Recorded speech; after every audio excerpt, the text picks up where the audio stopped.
नमस्कार। आकाशवाणी श्री विजयपुरम से प्रस्तुत है प्रादेशिक समाचार।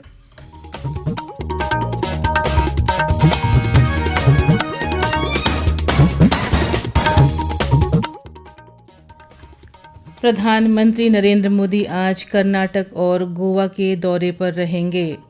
सांसद विष्णु पदरे की अध्यक्षता में आयोजित जिला विकास समन्वय एवं निगरानी समिति की बैठक में विकासीय परियोजनाओं पर चर्चा की गई। आपकी पूंजी आपका अधिकार के तहत आज दोपहर 3 बजे भारतीय स्टेट बैंक में विशेष सुविधा शिविर का आयोजन किया जाएगा और शिक्षा विभाग की ओर से आज से 24वां राज्य स्कूल खेल और विशेष आवश्यकता वाले बच्चों के लिए 9वीं राज्य स्तरीय प्रतियोगिता आयोजित की जा रही है।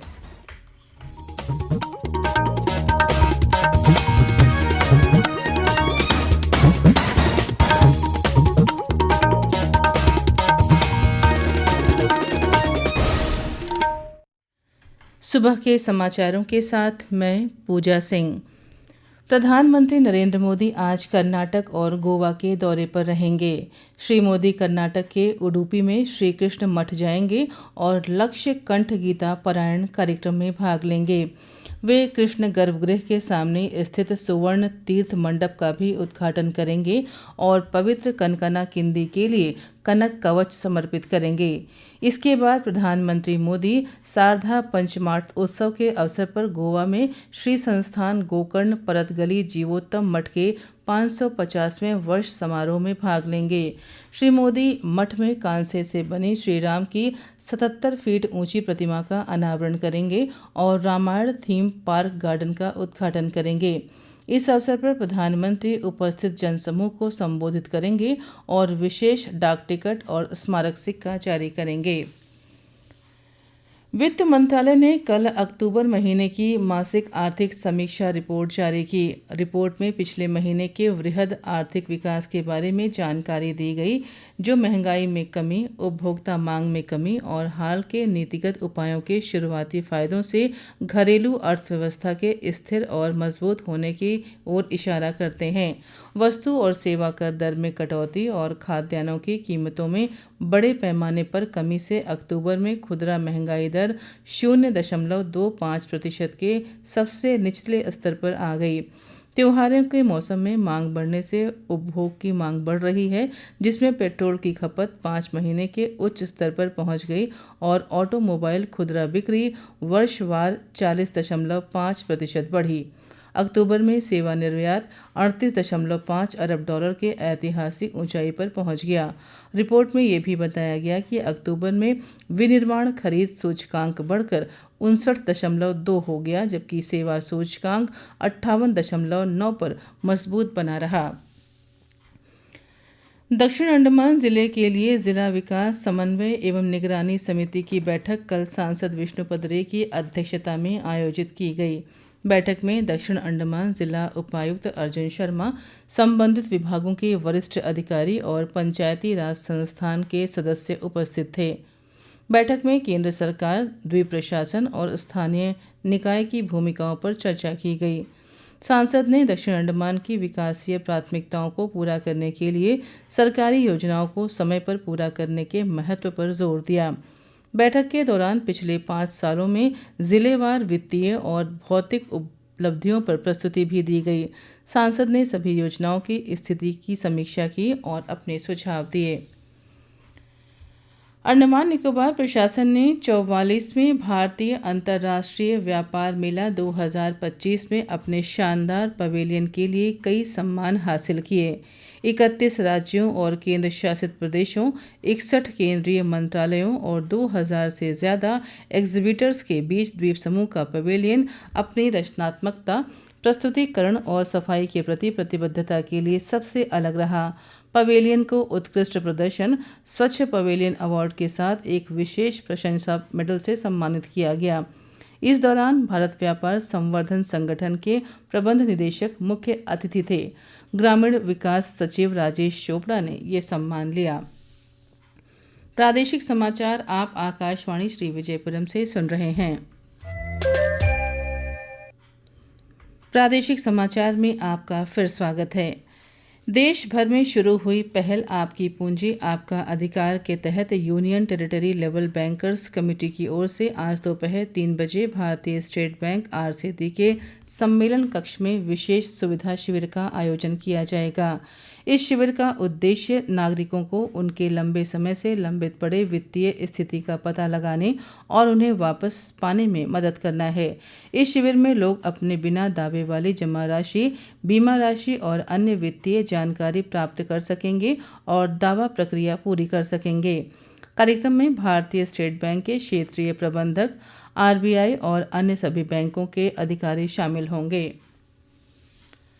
शिक्षा विभाग की ओर से आज से 1 दिसंबर तक नेताजी स्टेडियम खेल परिसर में 24वां राज्य स्कूल खेल और विशेष आवश्यकता वाले बच्चों के लिए 9वीं राज्य स्तरीय प्रतियोगिता आयोजित की जा रही है। प्रतियोगिता का उद्घाटन मुख्य सचिव डॉक्टर चंद्रभूषण कुमार द्वारा आज शाम 4 बजे किया जाएगा। इस दौरान विभिन्न खेल प्रतियोगिताओं के आयोजन किए जाएंगे। इस अवसर पर मुख्य सचिव आज सुबह 8 बजे सचिवालय से प्रतीकात्मक मशाल जलाएंगे।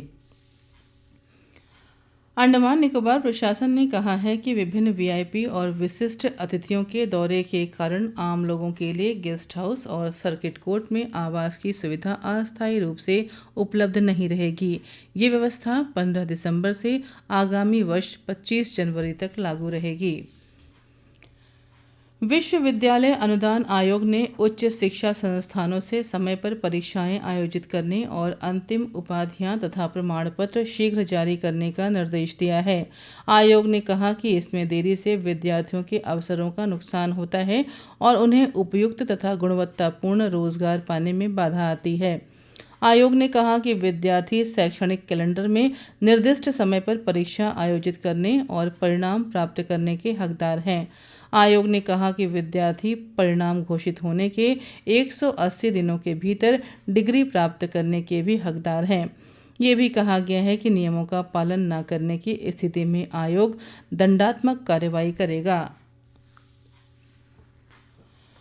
मत्स्य विभाग की ओर से केंद्रीय मत्स्य नौचालन एवं इंजीनियरिंग प्रशिक्षण संस्थान के साथ मिलकर कैम्बल बे के मछुआरों के लिए आयोजित किए गए 3 दिवसीय बोट इंजन का रखरखाव और मत्स्य हरण अभ्यास पर प्रशिक्षण कार्यक्रम का समापन हो गया। प्रधानमंत्री मत्स्य संपदा योजना के तहत आयोजित इस प्रशिक्षण कार्यक्रम में कुल 25 मछुआरों ने हिस्सा लिया। इस दौरान प्रतिभागियों को बोट इंजन के रखरखाव, खामियों की पहचान, समस्या निवारण तकनीक और अलग अलग टिकाऊ और कुशल मत्स्य हरण के बारे में जानकारी दी गई। इस अवसर पर निकोबार क्षेत्र के मत्स्य सहायक निदेशक ग्लोरी ने प्रतिभागियों को प्रशिक्षण का लाभ उठाने के लिए प्रोत्साहित किया।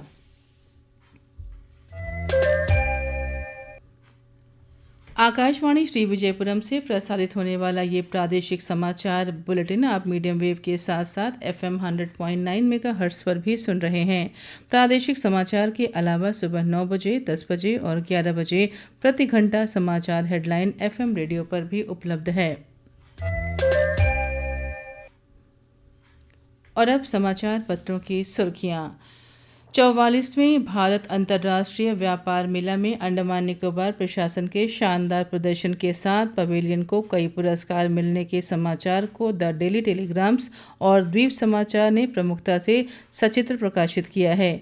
इसके अलावा अखबार ने GST 2.0 के अंतर्गत दर परिवर्तन के बावजूद नई दरों का व्यवसायियों द्वारा अनुपालन नहीं करने के समाचार को भी प्रमुखता से छापा है। द अंडमान एक्सप्रेस अंग्रेजी ने भारतीय नौसेना द्वारा सेकेंडरी स्कूल दिलानीपुर में सामाजिक जिम्मेदारी गतिविधि चलाए जाने के समाचार को अपने पहले पन्ने में जगह दी है। द इको ऑफ इंडिया ने पर्यटन को बढ़ावा देने के लिए कनेक्टिविटी में सुधार के मद्देनज़र रामनगर गांव में जियो मोबाइल टावर स्थापित करने के समाचार को अपनी पहली हेडलाइन बनाया है, जबकि RGPRS द्वारा विम्बरलीगंज में ग्राम स्वराज यात्रा पर जागरूकता कार्यक्रम आयोजित करने के समाचार को इन्फो इंडिया ने प्रमुखता से प्रकाशित किया है। अंत में मुख्य समाचार एक बार फिर। प्रधानमंत्री नरेंद्र मोदी आज कर्नाटक और गोवा के दौरे पर रहेंगे। सांसद विष्णुपद रे की अध्यक्षता में आयोजित जिला विकास समन्वय एवं निगरानी समिति की बैठक में विकासीय परियोजनाओं पर चर्चा की गई। आपकी पूंजी आपका अधिकार के तहत आज दोपहर 3 बजे भारतीय स्टेट बैंक में विशेष सुविधा शिविर का आयोजन किया जाएगा और शिक्षा विभाग की ओर से आज से 24वां राज्य स्कूल खेल और विशेष आवश्यकता वाले बच्चों के लिए 9वीं राज्य स्तरीय प्रतियोगिता आयोजित की जा रही है। इसके साथ ही प्रादेशिक समाचार का ये बुलेटिन समाप्त हुआ। नमस्कार।